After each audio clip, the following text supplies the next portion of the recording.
La CGT RATP a engagé différentes actions au mois d'août. Quelles en étaient les causes? On a eu de manière, je dirais, inédite, l'information que l'entreprise voulait embaucher des intérimaires sur le métier de machine receveur aux alentours du 28 juillet. Je suis quand même secrétaire du comité d'établissement. Les instances n'avaient jamais été informées, en tout cas, de ce dispositif-là. Donc ça a été fait un peu sur la période estivale, en catimini, en se disant il n'y aura pas de réaction de la part des instances et des organisations syndicales. Ils sont un petit peu trompés. Et donc, quelles sont vos revendications?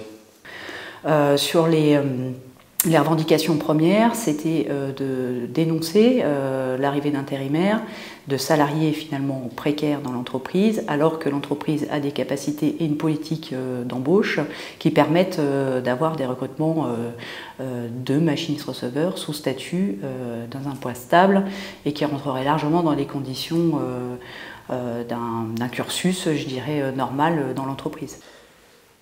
Pourtant, il y a dans beaucoup de secteurs, les intérimaires sont présents. Qu'est-ce qui fait qu'à la RATP en particulier, ça ne serait pas possible? Alors, dans la RATP, il existe d'autres secteurs dans lesquels ils font appel à des intérimaires. C'est des choses qui existent, y compris qui sont signifiées dans la politique d'achat de l'entreprise.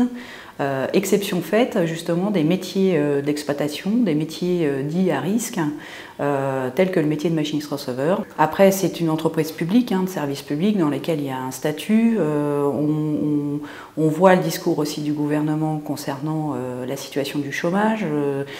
Une entreprise publique se doit, y compris dans sa façon de voir l'avenir, de garantir un avenir pour ses salariés de manière pérenne.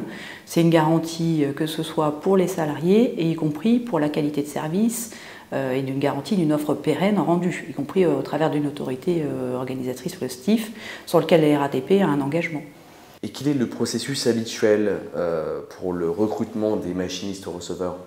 Alors un machiniste receveur, enfin un candidat qui se présenterait pour ce métier-là, quand il envoie sa candidature, il a 4 mois avant d'arriver effectivement dans un dépôt et au volant d'un bus. Donc dans le processus, il y a les tests psychotechniques, psychomoteurs, un rendez-vous avec un psychologue, un rendez-vous aussi avec la médecine, avec un médecin, sur ses capacités à pouvoir faire. Ensuite, il a une formation minimale de 4 semaines, s'il n'est pas titulaire du permis D. Plus la FCO qui est aussi obligatoire. Ensuite, il a 12 jours d'accompagnement en double quand il arrive dans un dépôt pour pouvoir être habilité à rouler seul. À cette période-là, c'est délivré. À partir du moment qu'il a cette autorisation à rouler seul, il sera suivi à 3 mois, 6 mois, 9 mois et 12 mois jusqu'à temps qu'il soit commissionné et être titularisé, donc être donc sous statut pour mener toute sa carrière logiquement à la RATP dans ce métier.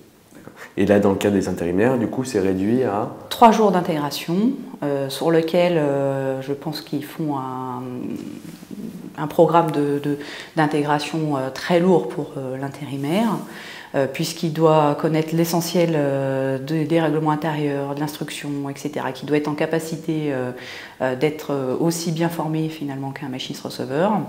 Et au bout de 3 jours d'intégration, ils sont déjà mis sur ligne dans un secteur qui est plutôt difficile. Ce qui porte des problématiques en termes de sécurité, que ce soit pour le salarié concerné et aussi bien les usagers. Les intérimaires sont embauchés pour pallier à un pic de besoins. Quelles alternatives est-ce que vous proposez? Nous, en termes de solutions et d'alternatives, elles existent, elles ont toujours existé à la RATP. Il faut savoir que les congés, par exemple, sont prévus bien en avance, qu'on est sur un cycle de 4 mois pour les machinistes receveurs, donc entre juin, juillet, août et septembre, puisqu'on a des contraintes de service public à assurer. Donc on est beaucoup plus large que les autres qui sont sur juillet-août, généralement. Donc là, c'est sur 4 mois, étalé sur 4 mois. Ils auraient pu largement anticiper cette problématique-là. Là, l'effet conjoncturel, pic de malades, Ce qui peut arriver, hein, je veux dire, des pics de maladies ou de malades sur, par exemple, le mois de décembre, avec les épidémies de gastro, par exemple, ça peut être une raison invoquée pour le faire. Néanmoins, il existe de la solidarité entre dépôts, à justement détacher des agents qui ont la qualification pour leur permettre d'aller sur régler justement la problématique conjoncturelle sur laquelle ils faisaient référence. Ils n'ont pas fait ce choix-là, alors que les autres dépôts des informations qu'on a avaient largement l'attitude pour le faire. Avez-vous prévu d'autres actions pour la rentrée vis-à-vis de la direction, des usagers ? Ce qu'on a décidé, c'était de se revoir pour la rentrée afin que le mouvement non pas reste sur un secteur comme Pavillon ou la Seine-Saint-Denis, mais qu'il soit élargi aux autres dépôts.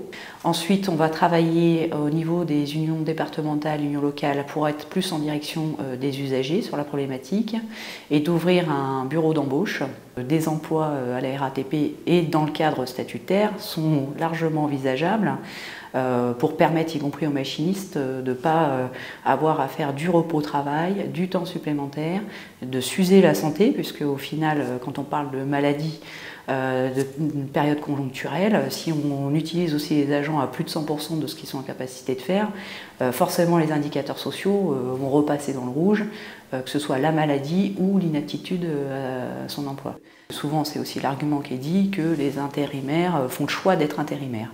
Là, pour le coup, sur 5, il y en a quand même 2 qui, ils nous ont dit vouloir rentrer dans l'entreprise et ces dossiers-là, on va les suivre pour qu'ils rentrent dans l'entreprise.